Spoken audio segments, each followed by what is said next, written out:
And I shouldn't cry, but I love it. Stop why. What is the deal, beautiful people? My name is Ramon. Welcome to Lifestyles Defined.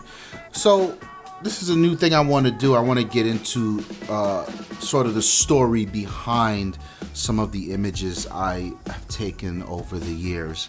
And as we all know, as photographers, you hit the field and the image you come home with usually has a lot of story behind it. You know, the time and date you chose to went out, the way you got the shot, the editing you put into it. A lot of these images have a lot to tell, and I think a lot of that goes into when you ask someone, what is your favorite image?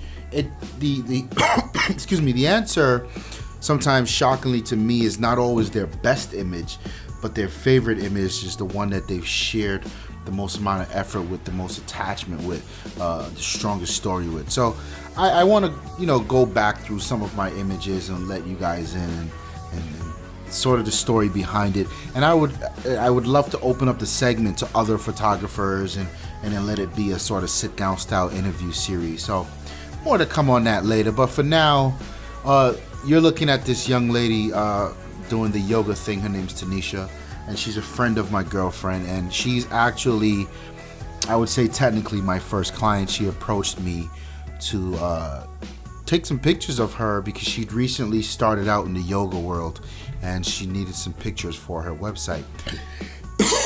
Excuse me. So she asked if I had any ideas on locations, yada yada yada. And I mean, we could have done something like something in the studio. I could have done something in the yoga studio, in a gym. But I had this idea that I wanted to have her out and about in the real world, because the vision for me was this overall serene look. And yoga, I imagine it is one's at peace with oneself, and you've got the entire world going on around you. And then there's you just doing that pose and doing it well. So that was my vision. I actually have a few images from this shoot, but this is particularly my favorite. There's a lot about this image that I really, really like. I mean, first off, this was the first time I actually took my Sony flash out. I was using a one light. And the reason I was using one light is it was about 1-2 o'clock in the afternoon. So I definitely needed to use the flash to sort of bring out the foreground, the subject in the foreground, which was her. And it wasn't my first time playing with the flash outside, but this was my first time actually being serious about it. And I could not have been happier with the results.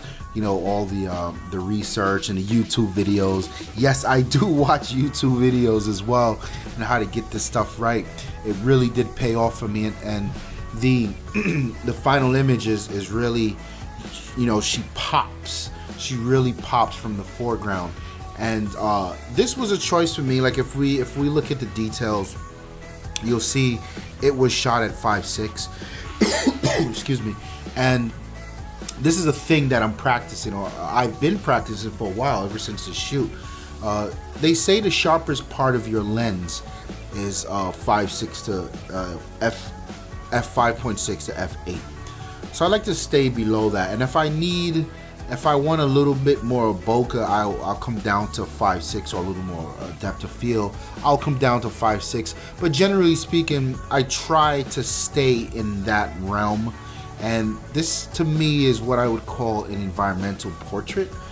I think I want the background to be there, but not as disturbing as it could possibly be. So I didn't want to blow it out and just have a lot of nothing behind there, because the lens I used was actually my my A-mount Sony lens, which is it's an old lens. They don't make it anymore. It is a 28 to 75 f2.8 constant.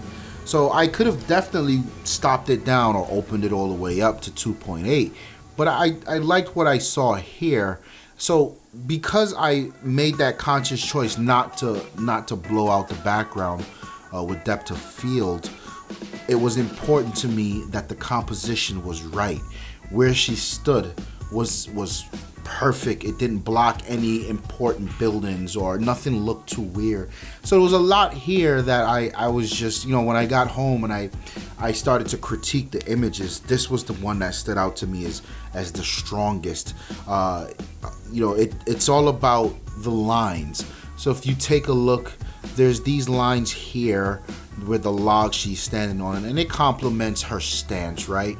But there's something about her stance that reminds me of the structural integrity of the Brooklyn Bridge, and I thought that was so dope. And then there's this the way she has her hands up. This is a dope pose. I can't remember the name of this pose, but the intricacies of how she does it.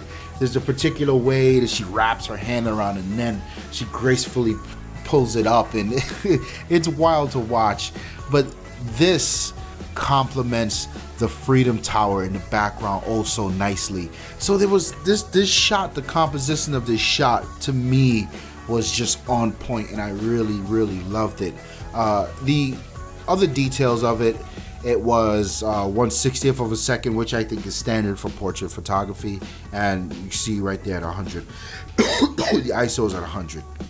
So, I mean, it was just a conscious choice for me. The flash did a nice job at popping her. The reason I wanted it to be in black and white is because her yoga pants are actually quite distracting, the color. And when I turned it black and white, they had, even here you can see it has a really nice pop in contrast to the background. So I could not have been happier.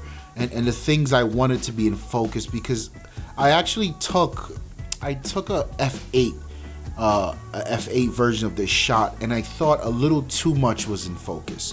So for instance, in F8, I got a little bit of the carousel here in focus. I didn't want that. What was important to me is I wanted the foreground here with this log to be in focus, but I still love the way it's slightly blurred over here to the right. I like the way this one over here to the left is blurred, and then she is all the way in focus. Guys, I could not have been happier with this shot. What I will say is I will probably go back. I mean, I've already handed it off to her, but for my portfolio, I think the shot is amazing. Very happy with it. I do think that I could have edited this better. There's some things I could have done. For instance, a lot of the editing I did to her and the skin smooth and stuff also sort of applied to the background. So since then, I guess this was about a year ago I took this shot.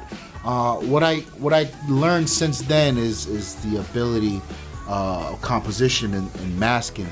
So what I'll probably do is go back and I'll edit her, and then I'll get the default image again, and I'll edit for the background, and then I'll mask it all in Photoshop and combine the two. So hopefully and I can see here, this is a little warped, so I've got some distortion that I need to handle.